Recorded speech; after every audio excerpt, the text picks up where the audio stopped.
Halo, nama saya Kristal Hadi dari jurusan Branding kelompok Flinders 033. Hari ini saya sebagai perwakilan akan melakukan museum visit ke Museum Sumpah Pemuda yang terletak di Jalan Kramat, Senen, Jakarta Pusat.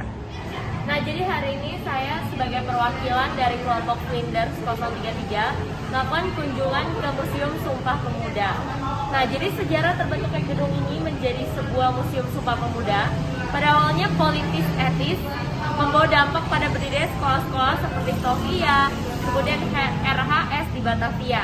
Nah, kemudian seiring dengan bertumbuhnya sekolah-sekolah tersebut, tumbuh pula pemondokan pelajar yang salah satunya milik si Kong Leong di Jalan Kramat Raya, kemudian menjadi gedung Sumpah Pemuda ini.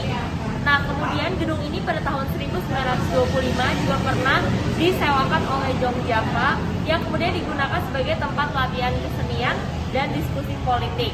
Nah, resminya di September 1926, gedung Kramat 106 ini dijadikan kantor Perhimpunan Pelajar Indonesia PPPI dan kantor redaksi majalah PPPI.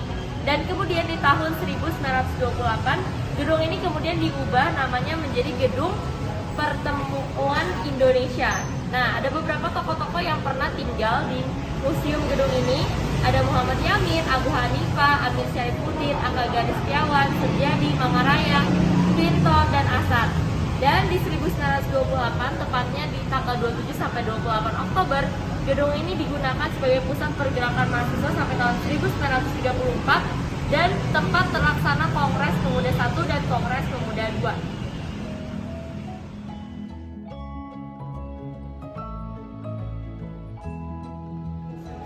Ini adalah satu-satunya museum sejarah yang memang khusus untuk menyampaikan informasi mengenai sejarah Sumpah Pemuda. Kemudian ini adalah ruang pendahuluan.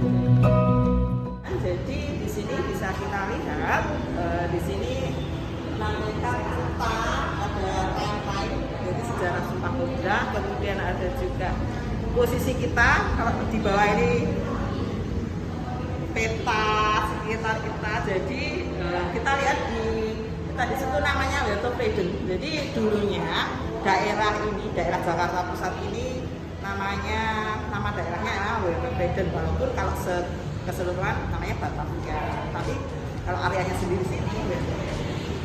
Nah, Museum Sumpah Pemuda ini dulunya adalah rumah kos. Pemiliknya adalah si Kong Leong. Jadi orangnya ini dulu di dalam budaya itu kemudian ini ketika meninggal. Nah, rumah kos ini ditempati oleh para pemuda-pemuda yang kebanyakan bersekolah di dua sekolah yang dekat dengan sini, yaitu di Sofia, kalau sekarang Museum Kebangkitan Nasional, dan Red Bugle School atau sekolah hukum di jalan di Medan Merdeka Barat situ ya. Kemudian Museum Sumpah Pemuda ini sempat beralih-alih fungsi. Jadi setelah menjadi kos-kosan itu, ketika sudah para pemuda ini sudah nggak lagi kos di sini, sempat menjadi hotel dan toko buku namanya Bersia. Yang banyak digunakan di Hindia Belanda atau Indonesia ini itu ada dua, yaitu radio dan surat kabar pada masa itu. Nah, kalau radio itu kan pada masa itu kan mahal nih ceritanya, jadi hanya orang-orang tertentu yang punya. Makanya untuk menjangkau segala lapisan, maka organisasi pemuda ini berkomunikasi dengan rakyat atau para pemuda yang lain itu melalui surat kabar. Nah, jangan dibayangkan surat kabarnya kayak sekarang, jadi lebar banget, tidak, tapi kecil-kecil seperti ini. Jadi masing-masing organisasi kepemudaan itu memiliki simbolnya sendiri. Misal yang atas kiri itu Jong Java, jadi simbolnya ini. Biasanya kalau tampak atau mungkin foto bersama pasti ada simbolnya ini. Biasalah, kalian juga gitu kan? Pasti bikin simbol untuk kelompoknya. Nah, yang bawah ini adalah simbol Perhimpunan Indonesia. Kemudian yang bawah ini ada simbol kepanduan. Kalau kalian tahu organisasi Muhammadiyah, sebenarnya Muhammadiyah itu sudah berdirinya sejak dulu. Termasuk organisasi kepanduannya.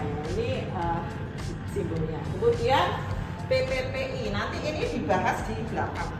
Jadi yang di sini adalah organisasi kepemudaan yang sifatnya kedaerahan maupun yang bersifat agama. Tapi nanti ke yang di belakang itu yang bersifat nasional. Jurus Sumatera, kemudian yang bawahnya ini pemuda Indonesia, ini adalah Indonesia.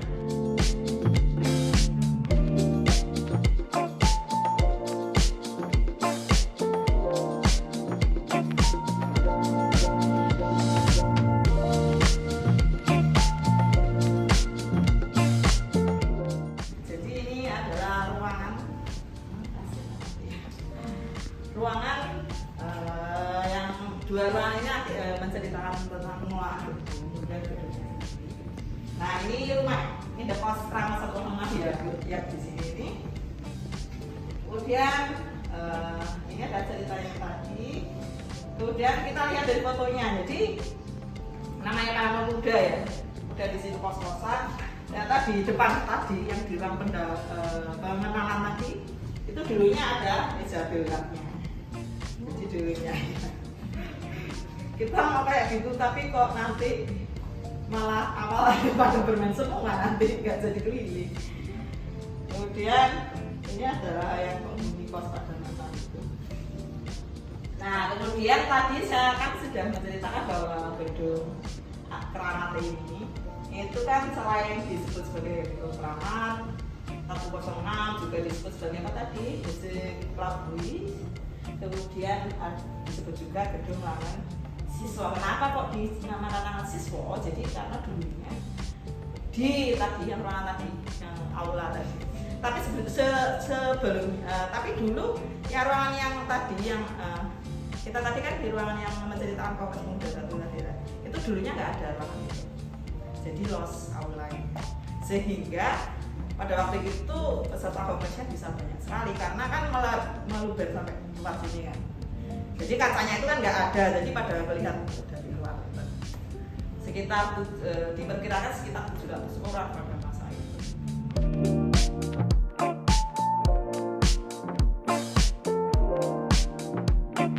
Nah gimana? Sekarang saya sudah selesai mengunjungi Museum Sumpah Pemuda dan di sini museumnya menurut saya cukup menarik, cukup terawat, jadi kita masih bisa melihat bukti-bukti peninggalan sejarah dan bagaimana proses peresmian dari gedung ini sampai akhirnya menjadi museum.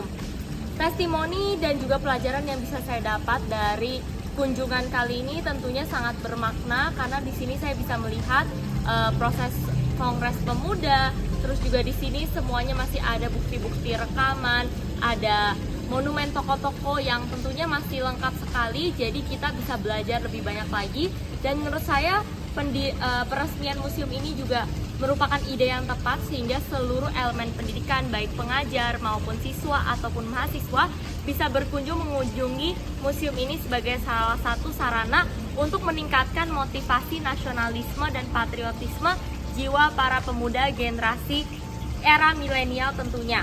Dan juga menurut saya hal-hal yang sangat amat menarik dari museum ini adalah seluruh benda-bendanya masih terawat, segala alat bukti, biola, seperti yang tadi bisa kita lihat, bendera semuanya masih dipagarkan, jadi tetap terjaga sehingga seluruh generasi muda nantinya bisa menikmati peninggalan-peninggalan ini untuk terus dilestarikan ke depannya. Dan menurut saya di sini juga sangat baik sekali karena dilengkapi oleh pemandu sehingga pemandunya tersebut bisa menjelaskan seluruh isi museum secara detail. Dan bagi saya sendiri mungkin hal-hal yang bisa diimprove dari pada museum ini untuk kedepannya adalah beberapa fitur-fitur yang mungkin masih dalam proses perbaikan atau kendala, sehingga ketika tadi kita berkunjung ada beberapa fitur yang belum kita bisa akses, misalnya seperti beberapa rekaman, terus kemudian juga ada beberapa video yang mungkin masih dalam proses rekonstruksi ulang. Secara keseluruhan museum ini sudah sangat baik dan saya sangat memotivasi kalian semua dan merekomendasikan kalian semua untuk berkunjung ke Museum Nasional sebagai salah satu rasa nasionalisme dan patriotisme kita untuk menghargai jasa-jasa para pahlawan. Sekian dari saya, kelompok Flinders, Kristel Hadi 033. Terima kasih.